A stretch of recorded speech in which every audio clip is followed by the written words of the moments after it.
याचिका में भरत तिवारी एनकाउंटर मामले से जुड़ी हुई बड़ी खबर आ रही है।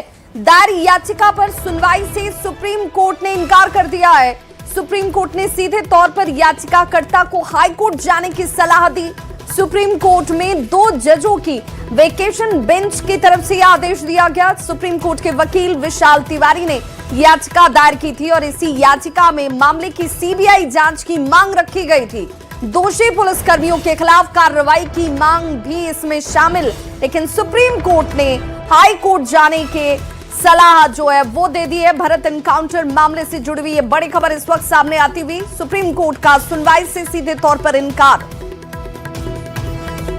तो याचिकाकर्ता को हाई कोर्ट जाने के लिए सलाह जो है वो सुप्रीम कोर्ट की तरफ से दी गई।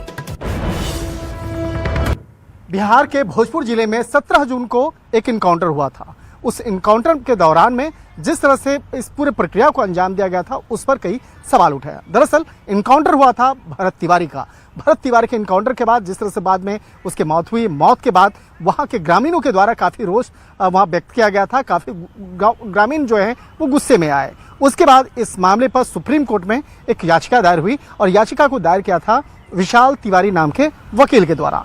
इस मामले पर सुनवाई के लिए तारीख मुकर्रर की गई 30 जून। 30 जून को जब इस मामले में तमाम दलीलों को कोर्ट के सामने रखा जा रहा था तो कोर्ट के द्वारा कई सवाल पूछे गए और उसके बाद इस मामले पर याचिकाकर्ता को कहा गया कि आप इस मामले पर पटना हाईकोर्ट में जाइए, आप स्वतंत्र हैं, वहां जाकर के याचिका दायर कर सकते हैं। दरअसल अभी वेकेशन बेंच अभी सुनवाई कर रही थी और सुप्रीम कोर्ट में 13 जुलाई से कोर्ट खुलने वाला है। तो कहा गया कि अगर आपको लगता है कि इस मामले में तत्काल सुनवाई की आवश्यकता है तो आपको हाईकोर्ट जाना चाहिए, हाईकोर्ट का दरवाजा खटखटाना चाहिए और वहां से आप जाने के लिए आप स्वतंत्र हैं। इन तमाम मामलों की गंभीरता को देखते हुए वकील ने कहा कि हाँ, अब जरूर हम पटना हाई कोर्ट जाएंगे। तो एक तरह से कहा जा सकता है कि एक जुडिशल जो यहाँ पर क्या होना है, न्यायिक तरीके से इस मामले पे क्या आगे कार्रवाई होनी है उस पर भी नजर रखना बेहद जरूरी होगा। लेकिन कहा जा सकता है कि ये मामला जैसे जैसे और इस मामले पे स्थानीय पुलिस की तफ्तीश जो है उस पर जिस तरह से सवाल खड़े हो रहे हैं, कहा जा सकता है कि आने वाले दिनों में इस मामले में हो सकता है केंद्रीय जांच एजेंसी सीबीआई की भी एंट्री हो सकती है। लेकिन फिलहाल ये मामला कई राज्यों में चर्चा का बेहद विषय बना हुआ है। कि जिस तरह से ये पूरे मामले को देखा जाए, ये मामला बेहद महत्वपूर्ण है और इस मामले को लेकर जिस तरह से बिहार में खास तौर पर राजनीतिक बयानबाजी भी हो रही है और जिस तरह से इस मामले की तफ्तीश के लिए जिस तरह से अलग अलग टीम बनाने की बात हो रही है और खास तौर पर याचिकाकर्ता के द्वारा जिस तरह से कोर्ट में याचिका दायर करके कहा गया था कि इस मामले पर सीबीआई जांच की अनुशंसा होनी चाहिए। तो इन तमाम मामलों पर जिस तरह से आज कोर्ट में तर्क दिए गए, लेकिन कोर्ट ने साफ तौर पर कह दिया है कि इस मामले पर आप आगे हाईकोर्ट में अपील कर सकते हैं और हाईकोर्ट जाइए, हाईकोर्ट में आप स्वतंत्र हैं वहां पर अपील करने के लिए। बिहार में हुए इनकाउंटर से जुड़े मामले में आज सुप्रीम कोर्ट में सुनवाई हुई, लेकिन आज सुप्रीम कोर्ट में इस मामले पर फिलहाल सुनवाई से इनकार कर दिया है और कहा गया है कि इस मामले को आप हाईकोर्ट में अपील कर सकते हैं। वकील विशाल तिवारी जी हमारे साथ में है, याचिकाकर्ता हैं। विशाल जी, आज जब कोर्ट में आज जिस तरह से तमाम दलीलों को आप कोर्ट में रख रहे थे और तमाम मुद्दों को आप बता रहे थे, इसके बारे में विस्तार से बताइएगा।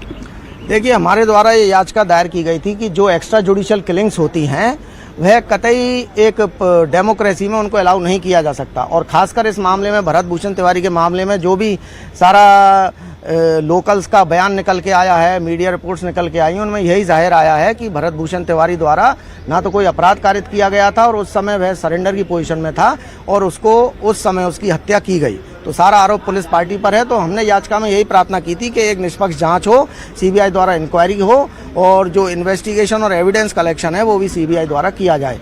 साथ ही में सुप्रीम कोर्ट की जो पूर्व में एक्स्ट्रा जुडिशियल किलिंग्स को लेकर गाइडलाइंस हैं उनकी सख्ती से पालना की जाए। ना इस मामले में तो की ही जाए, बल्कि जो अन्य राज्य हैं उनको भी एक एडवाइजरी जारी की जाए कि एविडेंस एनकाउंटर मामले में किस तरह से कलेक्ट करना है, इन्वेस्टिगेशन कैसे होगी, इम्पार्शियल होगी। तो इन सब बातों लेकर याचिका दायर की गई थी।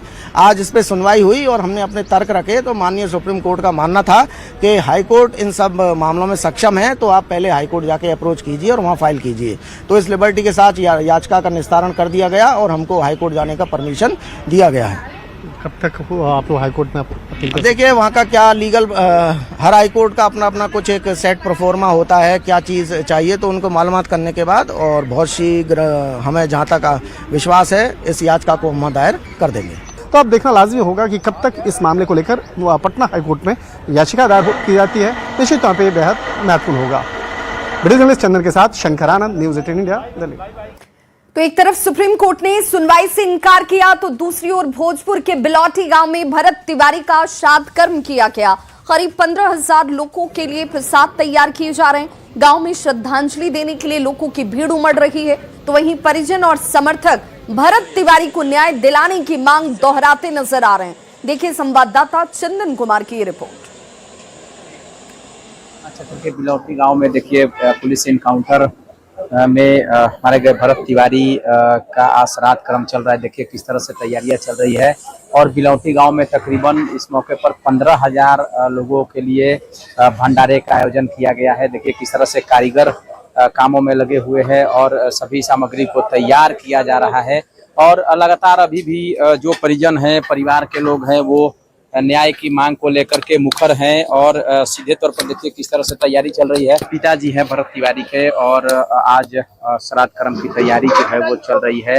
काफी संख्या में कारीगर जो हैं वो भंडारे की जो सामग्री है उसको तैयार करने में जुटे हुए हैं और लोगों की काफी भीड़ दिख रही है। काफी संख्या में लोग यहाँ श्रद्धांजलि देने के लिए पहुंचे हुए हैं और थोड़ी देर बाद जो भंडारा थोड़ी देर बाद स्टार्ट होगा उसको लेकर के यहाँ काफी लोगों की भीड़ जो है पहुंची हुई है। काफी दूर दूर से लोग इस श्राद्ध कर्म के मौके पर पहुंचे हुए हैं और सभी लोगों की ये कहीं जो है वो मांग है कि भरत तिवारी को न्याय मिले और जिस तरह से इस पुलिस इनकाउंटर में उसकी मौत हो गई थी, उसके दोषी जो पुलिसकर्मी हैं उनको लगातार दंडित करने की लोग और परिजन मांग कर रहे हैं। चंदन कुमार, न्यूज़ 18, बिलौटी, भोजपुर।